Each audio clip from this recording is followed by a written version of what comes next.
주님께서 여러분과 함께 마테오가 전한 거룩한 복음입니다.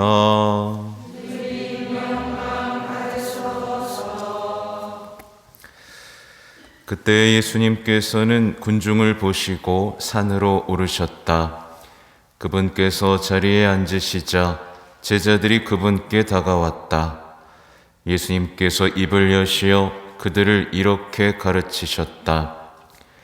행복하여라 마음이 가난한 사람들, 하늘나라가 그들의 것이다. 행복하여라 슬퍼하는 사람들, 그들은 위로를 받을 것이다.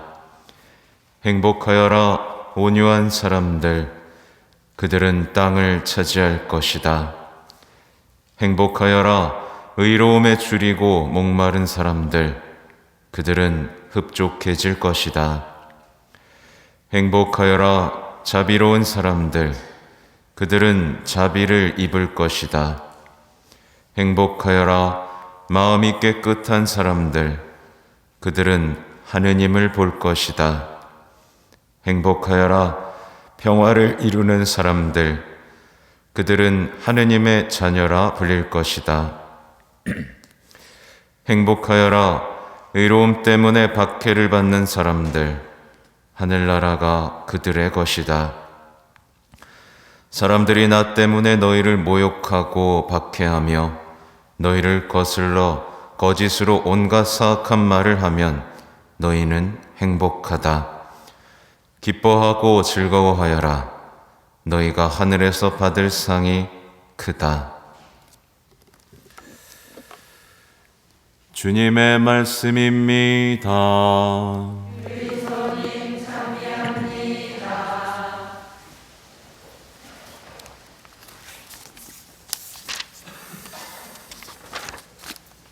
참 예수님, 네, 무척 많이 오셨네요. 네, 꼭 주일 미사 같습니다. 자주 오십시오. 네, 위령의 날, 꼭 오늘만 주군이들을 위해서 기도할 수 있는 날이 아니라 언제나 우리는 주군이들을 위해서 미사를 봉헌할 수 있고요. 그러니까 오늘 같은 날은 사람들에게 더 많이 주군이들을 집중적으로 기억할 수 있도록 하나의 어떤 상징적인 날인 거죠. 사실 오늘은 세대 미사를 봉헌할 수 있습니다. 이건 굉장히 특별한 거예요. 사실은 성탄에도 3번의 미사가 드려질 수 있거든요. 밤, 낮, 뭐였더라? 아무튼 새벽, 이렇게 3번의 미사를 드릴 수 있고 오늘도 3번의 미사를 드릴 수 있습니다. 이게 굉장히 특별한 거죠. 이게 왜 그러냐면요, 예전에는 그러니까 최근의 얘기는 전쟁 중에 더 많이 죽은 이들을 기억할 수 있도록, 원래 사제들은 원래 한 대만 봉헌하는 게 정상이거든요. 그래서 한 대는 이제 미사 예물을 받으면서 봉헌하고, 두 번째는 모든 영혼들, 그리고 세 번째는 교황님의 지향에 맞춰서 이제 미사를 봉헌하는 것, 이게 교회의 가르침입니다. 그래서 오늘은 제가 이 세대 미사 중에 첫 번째 거를 아무튼 선택했고요. 아무튼 오늘 우리가 일독서에서는 이제 욥기를 만납니다. 욥은요 이렇게 고백하죠. 그러나 나는 알고 있다네, 나의 구원자께서 살아계심을. 그분께서는 마침내 먼 주에서 일어서시리라. 내 살갗이 이토록 벗겨진 뒤에라도 이 내 몸으로 나는 하느님을 보리라. 라는 굉장한 희망이죠. 사실은 욥은 다 잃었어요. 가족도 잃고 재산도 잃고 온몸은 부스러기로 건강도 잃어버렸죠. 보통 이 정도가 되면 어떻게 되죠? 하느님을 원망하게 되죠. 그리고 희망은 놔버리게 되고 신은 없다라고 부정해버리는 상황까지 가는데 이 욥은 그러지 않습니다. 나는 하느님을 보리라 라는 희망을 노래하고 있죠. 그래서 욥은 그리스도인의 희망이 도대체 뭔지를 우리에게 보여주고 있습니다. 여러분들은 이런 희망 있으세요? 있어요? 집에 조금만 뭐 잘못되면 하느님도 너무하시지, 내 기도는 안 들어주시고 이렇게 돌아서지 않나요? 이 희망은요 하나의 덕입니다. 그래서 여러분이 반드시 갖추어야 하는 건데 화답송에서도 그 힌트가 하나 나와요. 보십시오. 주님께 청하는 오직 한 가지, 나 그것을 얻고자 하니. 두 번째 거죠. 내 한평생 주님의 집에 살며 주님의 아름다움 바라보고 그분의 성전 우러러보는 것이라네. 이겁니다. 여러분은 주님께 청하는 오직 한 가지 뭡니까? 대박, 건강, 이건가요? 그러니까 주님께 청하는 오직 한 가지, 나 주님의 아름다움을 바라보고, 그러니까 주님의 옆에 사는 것, 시대, 어떤 오직 한 가지가 되면 그 사람은 희망을 결코 잃지 않습니다. 네, 그건 누구도 빼앗을 수 없는 희망이거든요. 그죠? 그리고 이따 설명드리겠지만 행복선언의 주인공이 됩니다. 네, 행복선언의 주인공이 돼요. 행복선언의 뒤에 이어지는 것들은 다 하늘나라가 그들의 것이다, 땅을 차지할 것이다, 그분을 볼 것이다. 이건 누구도 빼앗아갈 수 없는 거거든요. 아무튼 오늘 제2 독서는 마찬가지로 그리스도인의 희망이 무엇인지를 다시 한번 언급해 주죠. 그래서 희망은 우리를 부끄럽게 하지 않습니다 라고 이제 바오로 사도가 힘차게 선언을 하죠. 그리스도인의 희망은 절대 부끄러워질 수가 없어요. 이게 공동 번역으로 가고 또 영어 번역으로 가면 이렇게 익숙할 거예요. 희망은 우리를 실망시키지 않습니다. 이겁니다. 네, 절대로 실망시키지 않죠. 그래서 그리스도인이요, 절망한다는 건 사실 있을 수 없는 일입니다. 그렇죠? 잠시 힘들 수는 있어요. 잠시 왜 이런 일이 나에게 벌어졌을까? 왜 내가 하는 일이 이렇게밖에 되지 않을까? 왜 내 자녀들은? 왜 내 부모는? 이렇게 힘들어할 수 있지만 제대로 신앙을 갖고 있다면 그 사람은 절대로 절망하지 않습니다. 예, 마치 십자가의 길을 당당하게 걸어가셨던 예수님처럼 말이죠. 그리스도인들은요, 죽음도 건드릴 수 없는 희망을 가지고 있어요. 예, 그 희망은 말 그대로 영원한 생명에 대한 희망입니다. 예, 우리는 부활할 것이니까요. 그렇죠? 모든 그리스도인들은 이 위대한 희망 때문에, 위대하죠? 이 위대한 희망 때문에 모든 것을 참고 받아들일 수 있습니다. 이 희망 때문에, 부활이라는 희망 때문에, 그분과 만날 수 있다는 희망 때문에 모든 것을 참아 견딜 수 있고, 이 든든한 희망 때문에, 누구도 파괴할 수 없는 이 희망 때문에 어떤 상황에서도 맞설 수 있는, 어떤 상황에서도 의미를 잃지 않을 수 있는 힘이 있습니다. 그래서 그리스도인이 이 희망을 가지면 세상에서 제일 무서운 사람이 됩니다. 네. 그쵸? 네. 그래서 희망으로 구원받았다는 표현이 있잖아요. 그리스도인들은 모두 희망으로 구원받았다. 그래서 이 희망이 없는 사람은 사실은 신앙도 없는 사람인 거예요. 그러니까 복음에서, 성경에서 신앙과 희망은 거의 동일한 단어로 쓰입니다. 예, 그래서 대부분 보면 자주 절망하시는 사람들은 희망이 없는 것이기도 하지만 신앙이 없는 것이기도 한 겁니다. 아무튼 이제 복음을 보면 이 복음이 여러분에게 늘 새로웠으면 좋겠어요. 저도 솔직히 고백하면 이 행복선언을 이해하려고 부단히 노력했었습니다.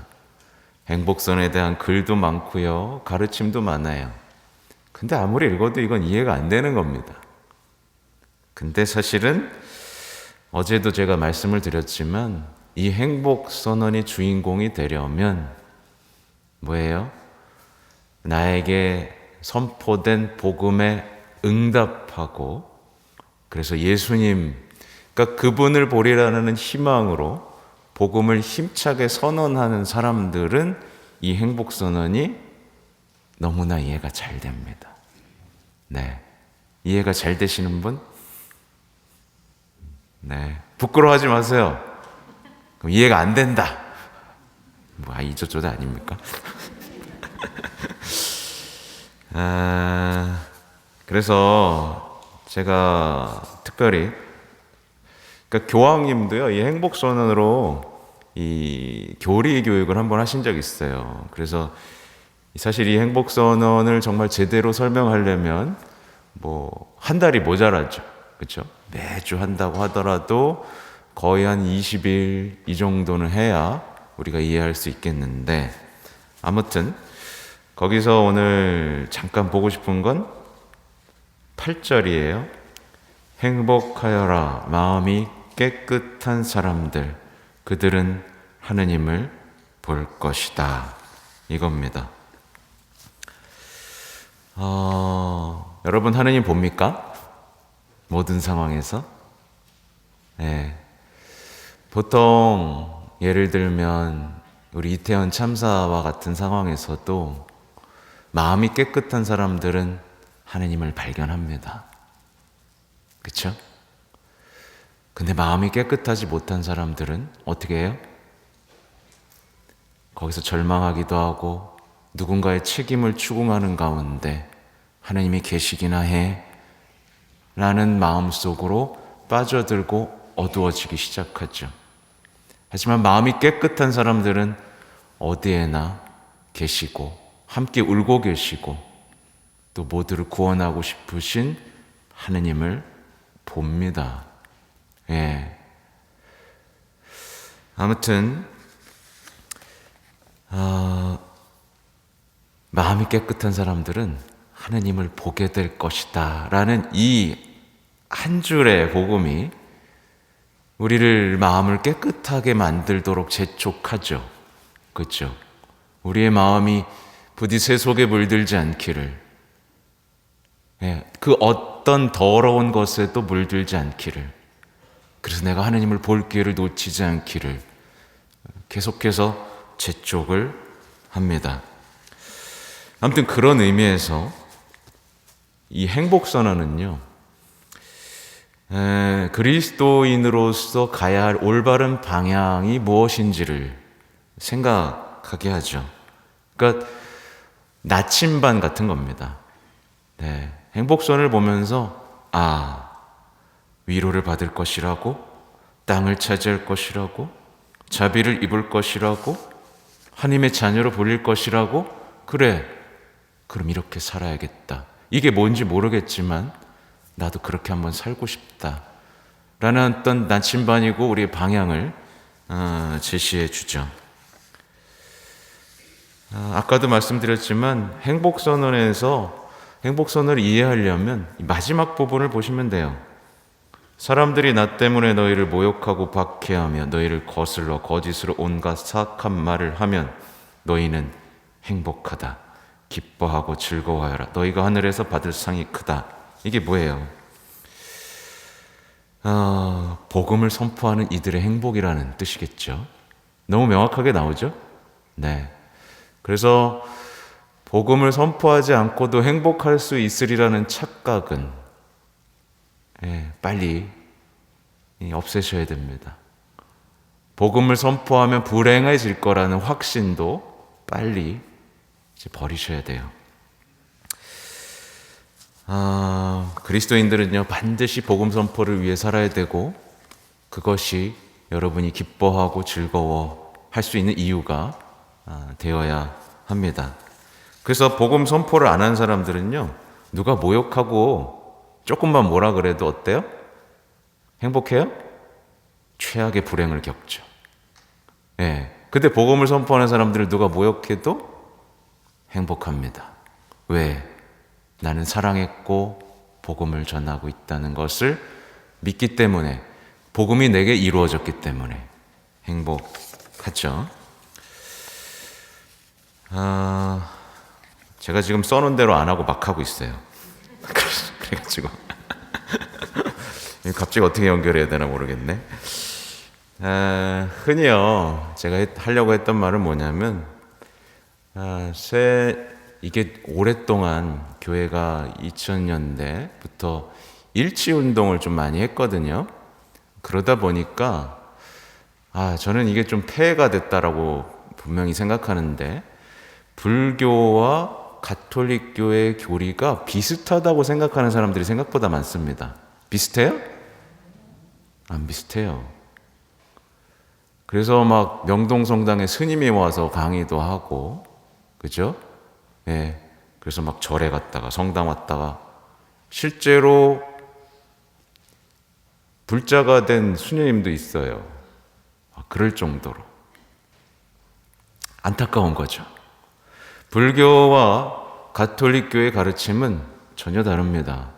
무소유도 완전히 그 색깔이 달라요. 가난도 완전히 색깔이 다릅니다. 네. 그리스도인의 행복은요, 배우고 수행하고 성장하는 데 있습니까? 아니에요. 아닙니다. 그리스도인들의 행복은 하나님의 말씀에 응답하고 주님과의 사랑을 완성해 가는 데 있어요. 그렇죠? 그래서 오늘 셋째 미사를 보면 뭐라고 나오냐면, 이제 열처녀의 비유가 나올 거예요. 그렇죠? 열처녀의 비유가 뭐겠어요? 그분과의 사랑을 완성하고 그분과의 일치를 이루는 거겠죠. 근데 애매하게 불교랑 같다라고 생각하는 사람들은 이걸 이해하지 못하죠. 결국 부처님과 하나가 되는 거야, 뭐 이런 식으로 그냥 섞어버리죠. 다르다라는 것을 분명히 이해하셔야 됩니다. 우리는 주님의 말씀에 응답하고 그분과의 사랑을 깊이 일치로 가져가고, 그래서 결국 그분을 보리라 라는 희망 때문에 살아갑니다. 아셨죠? 네. 그래서 성당에 다니면서 스님의 말씀에 위로받는다면 조금 이상한 겁니다. 네. 저는 확실히 말씀드릴 수 있어요. 그게 뭐가 나빠라고 말씀하시는 분도 있지만 아닙니다. 그건 이미 마음이 그리스도 신앙에서 벗어난 거예요. 우린 복음에서 위로받아야 됩니다. 마음이 힘들 땐 복음을 읽고, 복음에서 희망을 찾고, 복음에서 내 흐트러진 행복을 찾고, 그렇게 되셔야 되지, 다른 온갖 것들에게서 위로를 받는다면 그 사람은 이미 신앙의 뿌리가 썩어 들어가고 있는 겁니다. 그리스도인의 행복, 아무튼 또 오늘 돌아가신 분들도 기억해야 되고 우리의 죽음도 기억해야 되기 때문에 말씀드리면, 그리스도인의 행복은 얼마나 얻고 대우받았는지에 달려있지 않죠. 뭐에 달려있어요? 얼마나 주었고, 얼마나 사랑했고, 얼마나 복음을 전했고, 얼마나 주님을 위해 고통을 참아냈는지, 여기에 달려 있습니다. 마지막으로 드릴 말씀은 고해성사예요. 그러니까 오늘 뭐 이제 전대사 때문에 고해성사 보실 분들이 많잖아요. 근데 이제 고해성사를 보실 때 많은 분들이 어떻게 고백하냐면 참지 못했다라는 고백을 결국에 합니다. 누가 이렇게 얄밉게 하고 뭘 돈을 떼먹고 그죠? 나를 괴롭혔는데 나는 참지 못했습니다 라고 고백을 합니다. 예. 그러면 계속 참으세요. 계속 참는 게 여러분에게 좋은 겁니까? 그죠? 좋은 거예요? 아니죠. 이상하죠? 뭔가 이상한 걸 못 느끼셨어요? 우리는요, 복음을 전하는 사람들이 되면 이게 뭐가 죄인지가 보입니다. 모든 상황에서 복음을 전하지 못했음을 고백하는 거예요. 그가 나를 모함하고 힘들게 할지라도 그 상황조차도 내가 그걸 참아냄으로써 그리스도인의 희망과 사랑이 무엇인지를 증거할 수 있는 찬스였잖아요. 그렇죠? 그러면서 우리는 고백할 수 있죠. 주님을 전하는 행복이 아니라 대우받고 사랑받는 행복을 추구해 왔습니다. 저는 주님을 잊고 주님을 위해서가 아니라 나 자신을 위해서 살아왔습니다. 나 자신의 안전을 위해서 복음 선포 따위는 잊어버리고 살았습니다.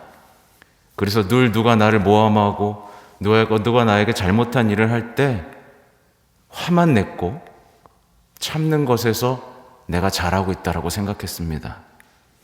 나는 그들에게 복음을 전하지 못했습니다. 이렇게 고백을 하면 누군가 나에게 또다시 얄미운 짓을 하더라도 어떻게 해요? 참을 이유가 생겨요. 그리고 더 잘해줄 수 있는 희망, 그렇죠? 여러 가지 것들이 우리를 힘차게 만들겠죠. 잘 고백하시라고 알려드리는 거예요. 근데 이렇게 말씀을 드려도 이해를 못하는 분도 있어요. 네. 아무튼 오늘 이 시간 모든 영혼들이 천국에 들어가고 특히 하나님의 자비를 가장 필요로 하는 영혼들 하나님의 자비를 풍성하게 받을 수 있기를 기도하겠습니다. 아멘. 연도돼야 되는데 제가 강론을 길게 했네요. 아무튼 연도 마치고 분향하고 또 미사 진행하겠습니다.